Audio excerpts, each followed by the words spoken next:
నమస్కారం. మీ అందరికీ స్వాగతం. ఈరోజు మనం స్వామి వివేకానంద గారి ఆలోచనలను, యువతలో అంతర్గత శక్తిని ఎలా మేల్కొల్పాలో తెలుసుకుందాం. మీరు సిద్ధంగా ఉన్నారా? అయితే ప్రారంభిద్దాం.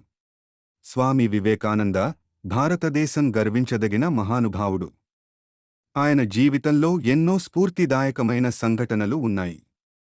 యువతకు ఆయన చెప్పిన ముఖ్యమైన సందేశం ఏమిటంటే, మనలోని శక్తిని మేల్కొల్పడం. అంతర్గత శక్తి అంటే మన మనస్సు, మన ఆత్మలో ఉన్న శక్తి. ఇది మనకు స్ఫూర్తి, ధైర్యం, ఆత్మవిశ్వాసం ఇస్తుంది. ఈ శక్తిని మేల్కొల్పడం ద్వారా మనం ఏదైనా సాధించగలము. స్వామి వివేకానంద గారు యువతకు చెప్పిన ముఖ్యమైన సందేశం ఏమిటంటే, క్రమశిక్షణ, ఆత్మవిశ్వాసం. ఈ రెండు లక్షణాలు మన జీవితంలో ఎంత ముఖ్యమో ఆయన వివరించారు.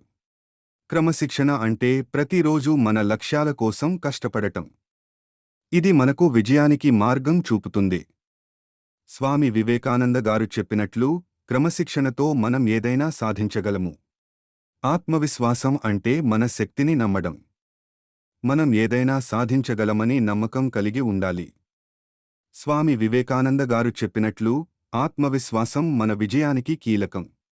ఇది మనం స్వామి వివేకానంద గారి ఆలోచనలను, యువతలో అంతర్గత శక్తిని ఎలా మేల్కొల్పాలో తెలుసుకున్నాం. మీరు కూడా ఈ ఆలోచనలను మీ జీవితంలో అమలు చేసి విజయాన్ని సాధించండి. ధన్యవాదాలు.